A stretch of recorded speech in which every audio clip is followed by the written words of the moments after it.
وقتی که روزی که حضرت عمر مرد پا میگه چوپان دیگه کرد. پرسیدنش که برای چی میگه اگه خانه اومدم محمد گفت یک حقیقت بود. گفتن حضرت ما مسافره، ما زن و شو مسافره، ما مسئولیت مهمانخانه را داریم که در جای مدینه مهمانخانه باشه. تو جای من یک در زیر چادر یک عرب در بیرون غمگینش دیگه است. السلام علیکم. گفت و علیکم السلام. گفت چیکار داری در این؟ گفت چادر نمیدونی در بیرونش دی غمگین هستی. صحبت داشتیم یک بار نالی شدنش بلند آمانه شدن را فراموش نکنید. بسم الله الرحمن الرحیم. به نام خدای جهاندار جان آفرین، حکیم سخن اندر زبان آفرین. حمد و سپاس من خداوند را که صنعش در وجود آورد ما را. هر دم از ما صد درود و صد سلام بر رسول و آل و اصحابش تمام. اما بعد، السلام علیکم و رحمت الله و برکاته. السلام علیکم برادران اهل اسلام. ما شما را به مناسبت فرا رسیدنی انشاءالله روز جمعه مبارک حج المساکین تبریک و مبارکباد میگیم. الله سبحانه و تعالی در این روز اجابت دعا، الله سبحانه و تعالی دعاهای ما شما را اجابت کند. الله سبحانه و تعالی آنچه آرزو مقصدهایی که داریم انشاءالله الله با فضل و کرمش برآورده خیر میگرداند. خیلی که وعده کرده بودیم عزیزان من درباره انشاءالله یکی بهترین الحمدلله که انشاءالله دویم خلیفه حضرت پیامبر صلی الله علیه و سلم یاری خدا خواهد انشاءالله مناسب او درباره حضرت عمر رضی الله تعالی عنه این روز انشاءالله خدا فرصتی است و شما عزیزان زبانی گویاتی است انشاءالله خدا خواهد صحبت میکنیم. در کتاب شاعر میگوید شکری حق را که پیشوا داریم، پیشوایی چو مصطفی داریم. محتر و بهتر و موزینی همه، سرور و خاتم و نیگینی همه. او شریعت بیان کند ما را، او طریقت عیان کند ما را. صلوات خدای بر وی باد، تا بر روز جزا پیاپی باد. امتی او دوستداری ویم، دوستداری چهاریاری ویم. چو ابوبکر و عمر و عثمان، مرتضادان علیهم الرضوان. در این خلافت شاعر الحمدلله برای ما و شما البته امت محمد صلی الله علیه و سلم بودند. انشاءالله از چهاریارا ابوبکر و عمر و عثمان و علی را انشاءالله خدا خواهد دوست داشتن. این وظیفه هر یکی ما و شما است، چون که صحابه ها هم الحمدلله چی هستند انشاءالله رای حق میگن. پیغمبر بزرگوار صلی الله علیه و سلم میگن اصحابی کالنجوم بأی اقتدیتم اهتدیتم. یعنی صحابگان من مثل ستارگان هستند، کدام بین تابشین انشاءالله خدا خواهد هدایت می‌یابیم. البته چی پی ابوبکر میگیریم، چی پی عمر میگیریم، چی پی عثمان میگیریم، چی پی علی میگیریم انشاءالله البته خدا خواهد سعادت دو دنیا نمیرسیم. در این دنیا هم انشاءالله سربلند میشیم و در آخرت هم انشاءالله. ابوبکر حضرت عمر که دویم بعد انشاءالله خلافاتی خدا خواهد دونم سالی حضرت ابوبکر خدا پادشاهی کرد در بنی محمد صلی الله علیه و سلم. بدی دونم سال وفات کردن شد، حضرت عمر بالای تخت آمدن. تواضع حضرت عمر اینه که وقتی که بالای تخت اومدن حضرت عمر رضی الله تعالی عنه در بالای خلافت کرسی نشستند. آنجای پای قدمی که مبارک حضرت ابوبکر صدیق بود همونجا نشستند. گفتن مردم ای عمر برای چی بالای کرسی ننشینی؟ گفتن موضبی پای قدم حضرت ابوبکر هستیم. زیر پایی که قدم ابوبکر میمون همونجا را برای اختیار کردن و وظیفه انشاءالله خدا خواهد شاگیر انشاءالله با عهده گرفتن و حکمش جاری کردن. اولین حکمی که حضرت عمر کرد چی بود؟ وقتی که حضرت عمر بالای خدا خواهد کرسی برمدن شیشتن تمامی وزیراشون فریاد کردن، تمامی وزیراشون نزدشون دعوت کردن. یگانه حکمی که جاری کردن گفتن شد در کدام منصبی که هستی فرق ندارد، کی وزیر مدافع هستی، کی وزیر خدا خواهد آب هستی، کی وزیر خدا خواهد دیگر هستی، باید نماز کنی. پیشی من گفت دیگر کاری گفت قدر ندارد، فقط یگانه انشاءالله فرمان الله سبحانه و تعالی انشاءالله خدا خواهد بجا میاد.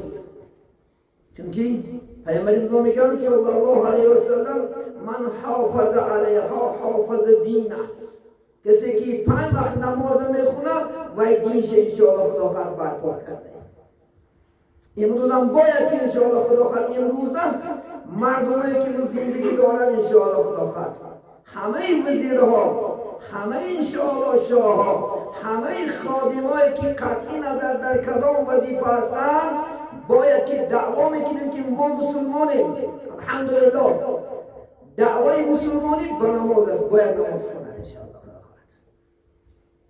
چونکه حضرت عمر سخنشون گفتن که اگر این مملکت ما نماز نخواند این مملکت ما آباد نیست. آبادترین مملکت همان مملکتی که در وی نماز جاری باشد، در وی عبادت جاری باشد. الحمدلله یگانه حکمی که فرمانی که بالای کرسیش حضرت عمر کرد این چی بود؟ الحمدلله انشاءالله خدا خواهد نماز بود. چونکه پیغمبر بزرگ حضرت عمر رضی الله عنه در سخنی مبارکش میگن بسم الله الرحمن الرحیم عز الدنیا بالمال و عز الاخرة بعمل صالح. عزیزی دنیا افتن به مال است. امروز مال داری، ماشین داری، خانه زیبا داری، بای بچه هستی، امروز حرمت میکنی. نیکی روز قیامت چی نزد الله عزیزی ما و شما به عمل صالح میشود، به نماز میشود. خدا از مال نمیپرسد، از دنیا نمیپرسد، از زن نمیپرسد، از ماشین نمیپرسد، از دلار نمیپرسد، از خلاقات روبل نمیپرسد، بس که از چی میپرسد؟ از نماز میپرسد. روزی محشر که جان گداز بود اولی پرسش از نماز بود. غمی دین خور که غمی دین است، همه غم ها فروتر از این است. غمی دنیا مخور که بیهوده است، هیچ کس در جهان نیاسوده است. هیچ کس در جهان ستون شدگی نیست. اگر دنیا میگه وفا میکرد محمد نوفا میکرد که پیغمبری بزرگوار حبیبی خدا بود، 63 سال عمر دید دنیا را ترک کرد. این اگر میگه دنیا با کس وفا میکرد باید با محمد وفا کنه. این دنیا دنیای فانی است، دنیای نیست شونده است. عزیز من ببینید حضرت عمر از چی میترسیدن؟ حدیث بزرگوار محمد دائم ذکر میکنن که کلکم راعین و کلکم مسئول عن رعیته. هر یکی شما در خاندانتون مثل چوپان هستید. عزیزان من کلکم راعین و کلکم مسئول عن رعیته. مسئول است که از زیر دستات روز قیامت پرسیده میشه. من شما در خانه انشاءالله پرزیدنت امروز زن نماز نخوند، بچه نماز نخوند، دختر نماز نخوند، نیویرک نماز نخوند، جواب میده پیش الله. عمر گفت از این حدیث مبارک من در تمام دور خلیفگی که 10 سال حضرت عمر بالای تخشیشتن گفت من پیشگاهی الله جواب میده. از این خاطر انشاءالله خدا خواهد خدا رحمت و مغفرت شد. بسیار غمگین میگشتن، بسیار میگریستن. نزدیکاش میگفتن حضرت عمر گوش دار، امروز بین تمام مردم در زیر عدل سایه شما راحت به سر میبرند. دنیا من الحمدلله اسلام قبول کرد. تمام دنیا عادلت شما تاثیر دارد. از همین جهت میگیریم که چقدر سانی مسلمان ها زیاد شود مسئولیت امت زیاد بشود. حتی گفت در دجل اگر گرگ ها و گوسفند ها هجوم کنند روز قیامت خدا از عمر میپرسد. تا چه اندازه که در داده های خلیفه حضرت عمر گرگ ها و گوسفند ها آشنا بودند. عزیزان در اطراف رحمت دار میزدن هجوم نمیکردند. وقتی که روزی که حضرت عمر مرد پا میگه چوپان گریه کرد. پرسیدنش که برای چی میگیری؟ گفتن امروز عمر مرد. تا از کجا دانستی که عمر مرده است؟ تا عمر زنده بود گرگ ها و گوسفند ها آشنا بودند. امروز گرگ ها و گوسفند ها هجوم کردند. این عدالتی که بود حضرت عمر بود. عزیز من این حضرت عمر تا چه اندازه حیوان ها نسبت خداوند حیوان ها محبت داشتند. الحمدلله چنان عادلی الحمدلله حضرت شاکر گستن حکم بسر بود چنان عادلی نبود. یک روز میگه به یک خانه بیمدن محمد گفت یک حقیقت بود. محمد اومدم گفتم ای محمد امروز این عادلی من تا چه اندازه است من تو را میدونم که تو فقط حقا میگو حقا مبارزه میبری. من اگر یکان خطا کنم تو چیکار میکنی؟ گفتن مبادا اما اگر خطا کنی در حدیث و آیت با شمشیر من تو را راست میکنم. الحمدلله گفت که در دار من گفت حق گوها هست. من شما خطا نکس به جرم میبری. در روزی نیمه کار میکنی در که المؤمن مرآة المؤمن مؤمن آینه مؤمن است. من کمبودی و خودم نمیدانم تا که شما کمبودی من نمیدونید. باید مؤمن اصلاح کننده باشد. خدا در قرآن عظیم الشان میگه اعوذ بالله من الشیطان الرجیم انما المؤمنون اخوه فاصلحوا بینکم. شما به یکدیگر اکا و دادر هستید تا که خطای یکدیگر اصلاح کنید انشاءالله. در این جمعیت نیست در خلوتی برا گوش برادر اینجا بیا خطا دارید که در جمعیت حرام است. المؤمن علی المؤمن حرام ماله و غمه و عرضه. مؤمن است یک چیز حرام است. مالش حرام خرید دوزی کنی موچه. دویم آبروش نزدی مردم ده تو فلانی تو زیناگری تو دوزی تو آدم کشی گفتن. سوم خونی به حرام است و یا با قطع رسوندنش حرام است. عزیزان من ببینید در خلوتی میتونید کار کمبودی رو به اصلاح کنید. خرسان شما شما الحمدلله من حضرت عمر محمد گفت من با دائما یکان کمبودی رو باشد من اصلاح کنم که الله در پیش آقاشی جواب بگی خداوند انشاءالله. ببین تواضع حضرت عمر ببینید. حضرت عمر رضی الله تعالی عنه کوچه برمانه دوره داشتن که سیر کمبودیش میدیدم برداره میزدنش. دیدن که یک مرد بودن در اسکمیک کرسی چشتگی هستن. آمدن میگه در پشتی مرد دو سه دفعه قمچی شدن. گفتن چی گفت است؟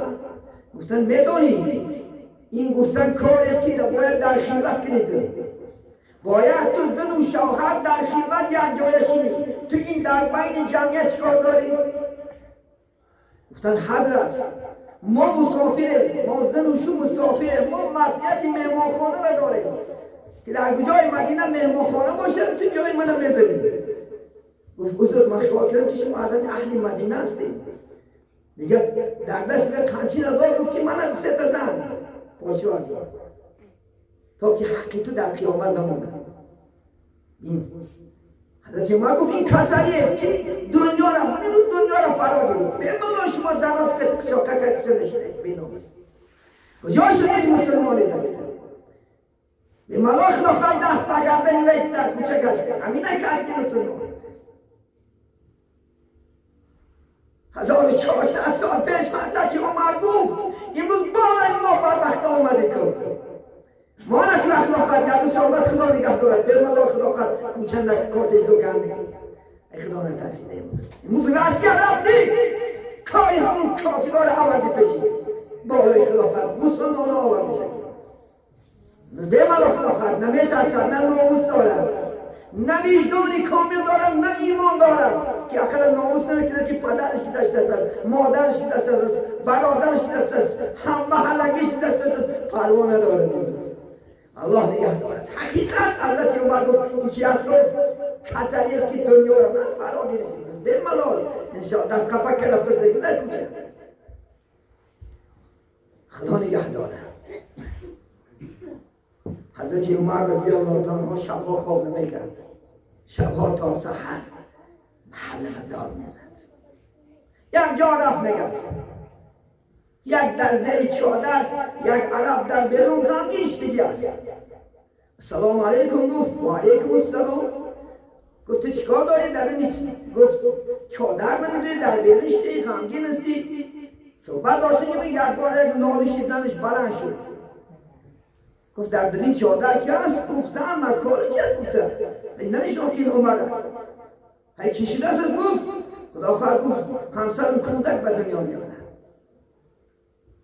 حضرت عمر صدق خیز میگه دیگه خانه شما گفت همسرشون خواهری حضرت علی بن کلثوم زنی که بود الحمدلله عمر بود میگه آمد گریف میگه بردش گفت میگه زنک جان در این چادر را گفت ای گفت اومدی خدا همین گفت زن یاردم کنن میشود گفت کی میشود دروش گفت دورمد وقتی که آواز کودک بلند شد بعد زن گفت که ام کلثوم یا امیر المؤمنین همون برنگی جوان خوشخبر بگی همسرش فرزند تولد کرد اونم که جوان باش شناختین حضرت عمر است گفت بزرگ گفت عمر جان من نشناختم